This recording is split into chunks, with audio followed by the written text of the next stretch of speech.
നമസ്കാരം. സോഡിയാക് മീഡിയയിലേക്ക് എല്ലാ പ്രേക്ഷകർക്കും സ്വാഗതം.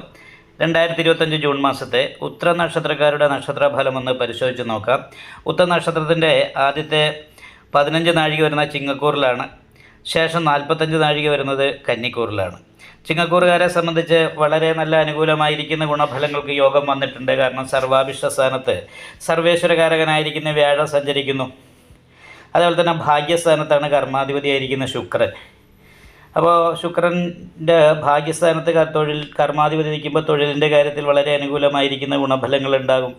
ആദിത്യനും ബുധനും നിപുണായോഗം ചെയ്താണ് നിൽക്കുന്നത്. ബുധൻ സ്വക്ഷേത്ര ബലവാനായിട്ടാണ് ഇഷ്ടസ്ഥാനത്ത് നിൽക്കുന്നത്.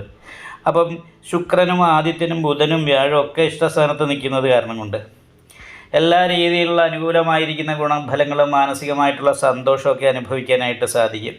എന്നാൽ ശാരീരികമായിട്ട് കുറച്ച് രോഗാവസ്ഥ കാര്യങ്ങൾ പ്രതീക്ഷിക്കാവുന്നതാണ്. കാരണം ചതവ് സംഭവിക്കുക, മുറിവ് സംഭവിക്കുക, ദേഷ്യം, അപ്പം അങ്ങനെയൊക്കെയുള്ള കുറച്ച് ശാരീരികമായിട്ടുള്ള പ്രശ്നങ്ങൾക്ക് സാധ്യതയുണ്ടെങ്കിലും ദൈവാധീനമുള്ളത് കൊണ്ട് വലിയ രീതിയിലുള്ള തടസ്സങ്ങളോ പ്രശ്നങ്ങളോ പ്രതിസന്ധികളോ ഉണ്ടാകാനുള്ള സാധ്യതയില്ല. എന്ന് എടുത്തു പറയേണ്ട ഒരു കാര്യം, ദാമ്പത്യ സംബന്ധമായിട്ടുള്ള കുറച്ച് സുഖക്കുറവൊക്കെ അനുഭവപ്പെടാനുള്ള സാധ്യതയുണ്ട്. അപ്പോൾ അതിന് പരിഹാരമായിട്ട് അയ്യപ്പക്ഷേത്ര നീരാഞ്ജനം വഴിപാട്, നാഗപൂജ മുതലായിട്ടുള്ള പരിഹാരങ്ങളൊക്കെ ചെയ്ത് നന്നായിട്ട് പ്രാർത്ഥിച്ചാൽ അതിന് അനുകൂലാവസ്ഥ ഗുണഫലങ്ങളൊക്കെ ഉണ്ടാവും.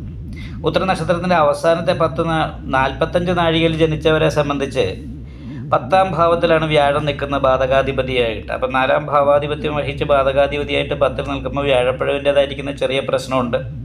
എങ്കിലും ചന്ദ്രലഗ്നാധിപതിയായിരിക്കുന്ന ബുധൻ പഞ്ചമഹാപുരുഷത്തിലെ ഭദ്രായോഗം ചെയ്തും നിപുണായോഗം ചെയ്തും വ്യാഴത്തോട് യോഗം ചെയ്താണ് നിൽക്കുന്നത്. അപ്പോൾ അങ്ങനെയുള്ളൊരു ഗുണം ഉള്ളത് കാരണം കൊണ്ട് വലിയൊരു ദോഷങ്ങളോ തടസ്സങ്ങളോ ഈ മാസത്തിൽ വരാനുള്ള സാധ്യതയില്ല. പക്ഷേ 12ലെ ചൊവ്വയാണ്, അത് കേതുവിനോട് യോഗം ചെയ്തും കൂടിയാണ് നിൽക്കുന്നത്. കേതുവിനോട് ചേർന്ന് നിൽക്കുന്നത് കൊണ്ട് അനാവശ്യമായിട്ട് ചിലവ് വർദ്ധിക്കാനുള്ള സാധ്യതയുണ്ട്. 10 രൂപ ചിലവാക്കേണ്ടടുത്ത് 20 രൂപ ചിലവ് വരാനുള്ള സാധ്യതയുണ്ട്. മറ്റൊന്ന് 7ാം ഭാവത്തിലെ ശനി ഒരു സന്യാസയോഗത്തെയാണ് കൊടുക്കുന്നത്. ശത്രു സ്ഥാനാധിപതിയാണ് ബാധാസ്ഥാനത്ത് എഴുതി നിൽക്കുന്നത്. പ്രബലമായിരിക്കുന്ന ശത്രുദോഷത്തിൻ്റേതായിരിക്കുന്ന ദുരിതം ഉള്ളത് കൊണ്ട് ദാമ്പത്യ സുഖക്കുറവ് പോലെയുള്ള പ്രശ്നങ്ങൾ ഉണ്ടാകാനുള്ള സാധ്യതയുണ്ട്. മാത്രമല്ല കളത്രകാരകനായിരിക്കുന്ന ശുക്രൻ അഷ്ടമത്തിലാണ്. അപ്പോൾ എല്ലാ രീതിയിലും ഭൗതികമായിരിക്കുന്ന സുഖങ്ങൾക്ക് തടസ്സം വരുത്തുക എന്ന് പറയുന്ന ഒരു അവസ്ഥയുണ്ട്. അപ്പോൾ അതുകൊണ്ട് തന്നെ വളരെ ശ്രദ്ധിച്ചു മുന്നോട്ട് പോയില്ലെങ്കിൽ സന്യാസയോഗത്തിൻ്റേതായിരിക്കുന്ന ഫലം അനുഭവിക്കാൻ ഇടവരാൻ സാധ്യതയുണ്ട്. അഷ്ടമത്തിലെ ശുക്രൻ എന്ന് പറയുമ്പോൾ ശുക്രൻ ധനാധിപതിയാണ്, ഭാഗ്യാധിപതിയാണ്. അപ്പോൾ ഭാഗ്യസ്ഥാനാധിപതി നഷ്ടസ്ഥാനത്തേക്ക് പോയ ഭാഗ്യദോഷം പോലെയുള്ള പ്രശ്നങ്ങൾക്ക് സാധ്യതയുണ്ട്. ഭോഗകാരകനാണ് ശുക്രൻ, ആ ശുക്രനാണ് നഷ്ടസ്ഥാനത്തേക്ക് പോകുന്നത്. അപ്പം നേരായ രീതിയിൽ ശരിയായിട്ടുള്ള ഭൗതികമായിരിക്കുന്ന സുഖങ്ങൾ കിട്ടാതെ ഇരിക്കാനുള്ള സാധ്യതയും, അഥവാ കിട്ടുന്ന രീതിയിലുള്ള സുഖങ്ങൾ എന്ന് പറഞ്ഞിട്ടുണ്ടെങ്കിൽ അത് ലീഗലല്ല, ഇല്ലീഗൽ എന്ന് പറയുന്ന രീതിയിലൊക്കെയാണ് വരിക. അതായത് ലഹരി പോലെയുള്ള കാര്യങ്ങളോടൊക്കെ താല്പര്യം വർദ്ധിക്കുകയും ആ ഒരു രീതിയിലൊക്കെ സുഖമന്വേഷിച്ച് പോകേണ്ട അവസ്ഥ വരികയൊക്കെ ചെയ്യും.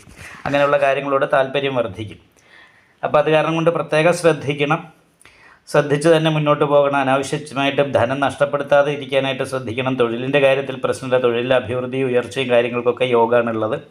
എന്നാൽ 6ാം ഭാവത്തിൽ നിൽക്കുന്ന ഖണ്ഡകാരകനായിരിക്കുന്ന അമൃതവർഷ ഖണ്ഡകാരകനായിരിക്കുന്ന രാഹു ഉദര സംബന്ധമായിട്ടുള്ള രോഗാവസ്ഥ കാര്യങ്ങൾ ഉണ്ടാകാനുള്ള സാധ്യതയാണ് കാണിക്കുന്നത്. അല്ല 12ലെ കേതു കാൽപാദത്തിന് വേദന പോലെയുള്ള പ്രശ്നങ്ങളും അനാവശ്യമായിട്ടുള്ള ചെലവും വർദ്ധിപ്പിക്കാനും സാധ്യതയുണ്ട്. ദാമ്പത്യ സുഖക്കുറവുള്ളത് കാരണം കൊണ്ട് തന്നെ ചില സമയത്ത് ഭാര്യാഭർത്താക്കന്മാർ തമ്മിൽ അകന്ന് നിൽക്കാനിട വരാനും സാധ്യതയുണ്ട്. അത് കാരണം നന്നായിട്ട് ശ്രദ്ധിക്കുക, നല്ല പരിഹാരം ചെയ്യുക, നന്നായിട്ട് പ്രാർത്ഥിക്കുക. നല്ല പ്രാർത്ഥന പരിഹാരങ്ങളൊക്കെ ഉണ്ടെങ്കിൽ തടസ്സങ്ങളില്ലാതെ മുന്നോട്ട് പോകാൻ ഈ മാസത്തിൽ ഉത്തര നക്ഷത്രക്കാർക്ക് സാധിക്കുന്നതാണ്. നിങ്ങൾക്ക് ഈ വീഡിയോ ഇഷ്ടപ്പെട്ടാൽ ലൈക്ക് ചെയ്യുക, നിങ്ങളുടെ അഭിപ്രായങ്ങൾ കമൻറ്റ് ചെയ്യാം. ജ്യോതിഷവുമായി ബന്ധപ്പെട്ട കൂടുതൽ കാര്യങ്ങൾ അറിയാൻ ഈ ചാനൽ സബ്സ്ക്രൈബ് ചെയ്യുക.